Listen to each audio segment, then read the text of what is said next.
بسم اللہ الرحمن الرحیم۔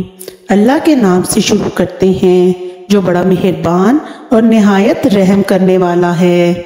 السلام علیکم۔ آج میں آپ کی خدمت میں ایک نہایت ہی دلچسپ اور ایمان افروز واقعہ لے کر حاضر ہوئی ہوں۔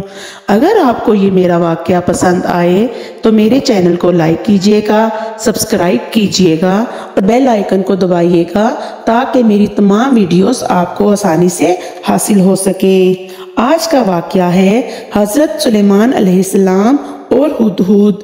ہدہد کے بارے میں آپ سبھی نے سن رکھا ہوگا۔ یہ ایک بہت نایاب اور خوبصورت پرندہ ہے۔ اس کے بارے میں کہا جاتا ہے کہ یہ پرندہ نہایت وفادار، محبت کرنے والا اور وعدہ پورا کرنے والا ہوتا ہے۔ اس کے سر پر موجود تاج ہدہد کے حسن کی رعنائیوں میں مزید اضافے کا باعث بنتا ہے۔ اس کام میں اس کی لمبی اور مضبوط چونچ بخوبی ساتھ نبھاتی ہے۔ اس کے علاوہ دوسرے پرندوں کے انڈے اور ان کے بچوں کو بھی اپنی خوراک کے طور پر استعمال کر لیتا ہے۔ اہل عرب کا نظریہ ہے کہ اس کی چھٹی حس اتنی تیز ہوتی ہے کہ ہدہد زمین کے اوپر سے ہی زیر زمین پانی کو ایسے محسوس کرنے کی صلاحیت رکھتا ہے کوئی انسان سامنے رکھے گئے برتن میں موجود پانی کو دیکھتا ہے۔ اسی خاصیت کی بدولت حضرت سلیمان علیہ السلام نے ہدہد سے زیر زمین پانی ڈھونڈنے کا کام لیتے تھے۔ اس کے علاوہ بھی ہدہد دور دیسوں کی خبریں لا کر حضرت سلیمان علیہ السلام کی خدمت میں پیش کرتا تھا۔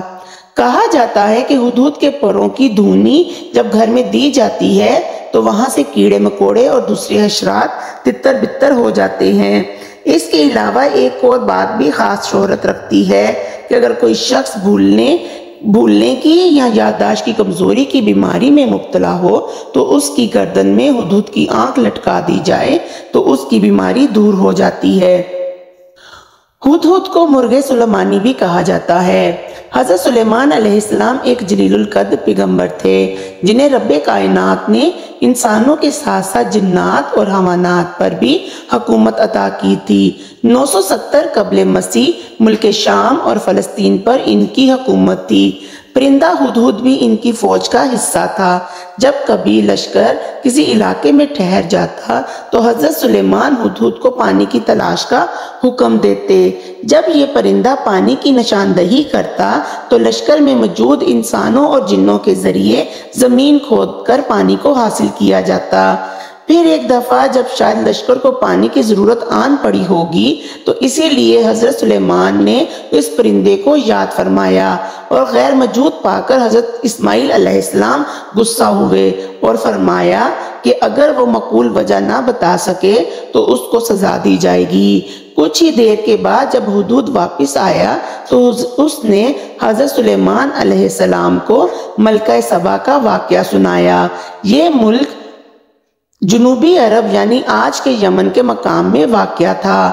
اس کا صدر مقام شہر اسنا سے 50 کلومیٹر دور ماراب تھا۔ ہدہد نے اس ملک کی ملکہ اور اس کے تخت کا ذکر کیا اور بتایا کہ وہاں کے لوگ سورج کی پرستش کرتے ہیں۔ وہ ایک بڑے تخت پر بیٹھ کر سلطنت کے امور چلاتی ہے اور بادشاہوں کے شان شان جو سامان ہوتا ہے وہ سب اس کے پاس موجود ہے۔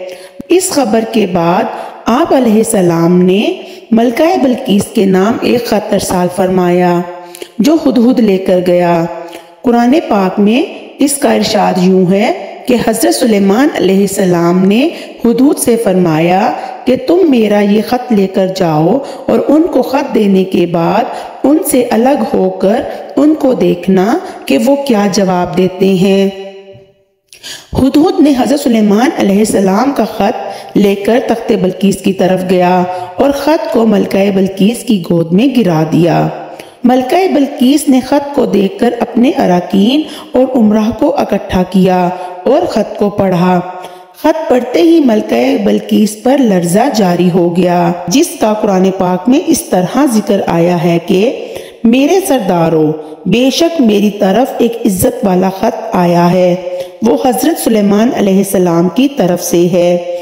بے شک وہ سلیمان کی طرف سے ہے اور بے شک وہ اللہ کی طرف سے ہے جو نہایت مہربان اور رحم کرنے والا ہے۔ حضرت سلیمان نے حکم دیا ہے کہ خط موصول ہونے کے بعد جلد از جلد میرے حضور حاضر ہوں۔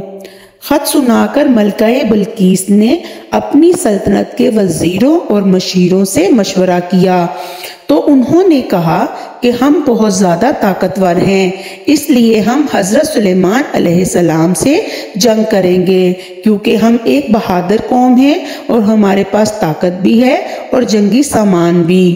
اس وقت عقل مند ملکہ بلقیس نے اپنے وزیروں اور مشیروں کو سمجھا کر جنگ سے باز رہنے کا کہا اور ان سے کہا کہ اگر ہم جنگ کرتے ہیں تو اس سے شہر ویران اور شہر کے عزت دار لوگ ذلیل و خوار ہو جائیں گے، اس لیے میرا خیال ہے کہ نہایت قیمتی تحائف ان کے پاس بھیج دیں۔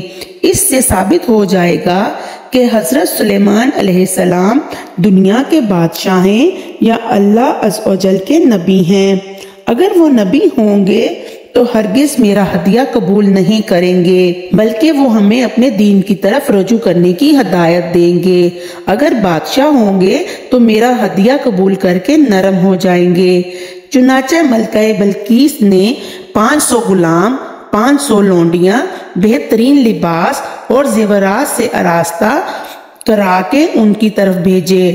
ان کے ساتھ 500 سونے کی اینٹیں اور بہت سے جوہرات اور مسکوا وغیرہ اور جوڑا اتاجمہ اور ایک خط اپنے قاصد کے ہمراہ بھیجا۔ ہدہد یہ سب دیکھ کر حضرت سلیمان کی طرف روانہ ہو گیا اور دربار میں آ کر سب خبر ان کو پہنچا دی۔ چنانچہ ملکہ بلقیس کا قاصد ان تمام ساز و سامان کے ساتھ چند دنوں بعد حضرت سلیمان علیہ السلام کی خدمت میں حاضر ہوا تو حضرت سلیمان نے غضبناک انداز میں فرمایا، جس کا قرآن پاک میں ذکر یوں ہے، کیا مال سے میری مدد کرتے ہو؟ جو مجھے اللہ نے دیا ہے وہ سب سے بہترین ہے اس سے جو تمہیں دیا گیا ہے، بلکہ تمہیں اپنے تحفے پر خوش ہوتے ہوئے پلٹ جا ان کی طرف، اور ضرور ہم وہ لشکر لائیں گے جن کی انہیں طاقت نہ ہوگی، ضرور ہم ان کو شہر سے ذلیل کر کے نکال دیں گے کیونکہ وہ پستہ ہوں گے۔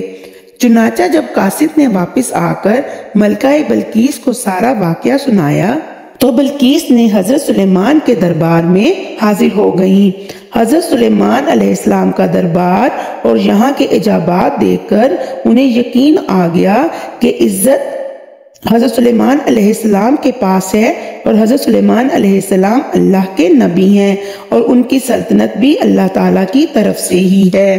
ملکہ بلقیس کو نہایت عزت و احترام سے اسلام قبول کروایا۔ حضرت سلیمان نے ملکہ بلقیس سے نکاح کر کے ان کو اپنے محل میں رکھ لیا۔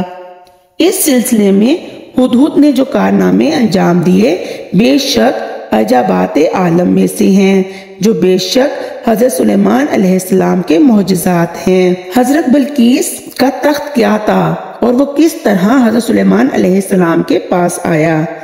قصہ کچھ یوں ہے کہ ملکہ بلقیس کا تخت شاہ 80 گز لمبا اور 40 گز چوڑا تھا۔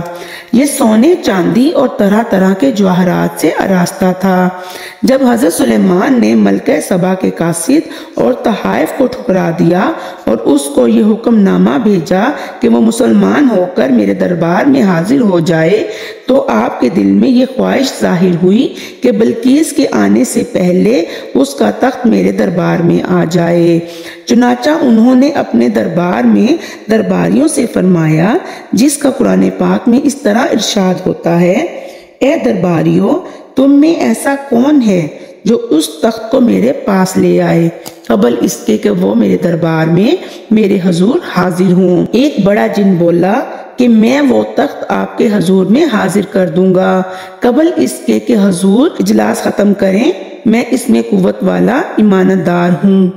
جن کا بیان سن کر حضرت سلیمان علیہ السلام نے فرمایا کہ میں یہ چاہتا ہوں کہ اس سے بھی جلدی وہ تخت میرے دربار میں آ جائے۔ یہ سن کر آپ کے وزیر حضرت آصف بن برقیہ، جو کہ اسم اعظم جانتے تھے اور کرامت کے ولی تھے، انہوں نے حضرت سلیمان علیہ السلام سے عرض کیا، جیسا کہ قرآن پاک میں اس کا ذکر ہے، جس کے پاس کتاب کا علم تھا کہ میں حضور آپ کے دربار میں وہ تخت اس طرح حاضر کر دوں کہ آپ کے پلک جھپکنے سے پہلے وہ تخت آپ کے سامنے ہو۔ چنانچہ حضرت آصف بن برقیہ نے اپنی قوت سے پلک جھپکائے، ملک سبا سے ملکہ بلقیس کا تخت حضرت سلیمان کے محل میں کھینچ لیا، اور وہ زمین کے نیچے نیچے چل کر لمحہ بھر میں حضرت سلیمان علیہ السلام کی کرسی کے قریب نمودار ہوا۔ تخت کو دیکھ کر حضرت سلیمان علیہ السلام نے فرمایا، سورہ نمل میں کچھ یوں ہے، یہ میرے رب کے فضل سے ہے تاکہ مجھے آزمایا جائے کہ میں شکر ادا کرتا ہوں کہ ناشکری، اور جو شکر ادا کرے بھلائی اس کے ساتھ ہے، اور جو ناشکری کرے تو میرا رب بے پرواہ ہے، سب خوبیوں والا ہے۔ آپ کو میری یہ کہانی پسند آئے تو میرے چینل کو لائک کیجئے گا اور سبسکرائب کیجئے گا۔ جزاک اللہ۔